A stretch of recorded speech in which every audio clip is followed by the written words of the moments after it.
ವಿಶ್ವದ ಮೊಟ್ಟ ಮೊದಲ ಪಾರ್ಲಿಮೆಂಟ್ ಅನುಭವ ಮಂಟಪವನ್ನ 12ನೇ ಶತಮಾನದಲ್ಲಿ ಸ್ಥಾಪಿಸಿ ಇಡೀ ಜಗತ್ತಿಗೆ ಪ್ರಜಾಪ್ರಭುತ್ವದ ಪರಿಕಲ್ಪನೆಯನ್ನ ತಂದುಕೊಟ್ಟವರು ವಿಶ್ವಗುರು ಬಸವಣ್ಣನವರು.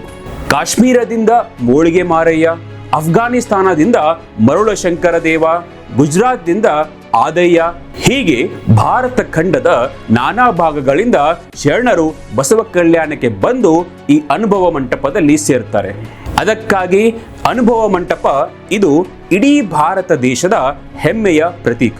ಇಂಗ್ಲೆಂಡ್ ದೇಶದ ಲಂಡನ್ ನಗರದಲ್ಲಿ ವಿಶ್ವಗುರು ಬಸವಣ್ಣನವರ ಮೂರ್ತಿಯನ್ನ ನಿರ್ಮಿಸಲಾಗಿದೆ.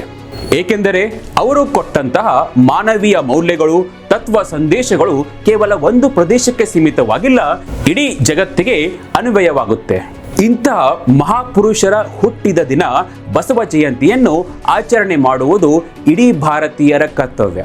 ಆದ್ದರಿಂದ ಭಾರತದ ಕೇಂದ್ರ ಸರ್ಕಾರವು ಬಸವ ಜಯಂತಿಯನ್ನು ಇಡೀ ರಾಷ್ಟ್ರದ ತುಂಬೆಲ್ಲ ಆಚರಿಸುವಂತೆ ಘೋಷಣೆ ಮಾಡಬೇಕು. ಹಾಗೂ ಬಸವ ಜಯಂತಿಯ ದಿನವನ್ನು ನ್ಯಾಷನಲ್ ಹಾಲಿಡೇ, ರಾಷ್ಟ್ರೀಯ ರಜೆ ಎಂದು ಘೋಷಣೆ ಮಾಡಬೇಕು.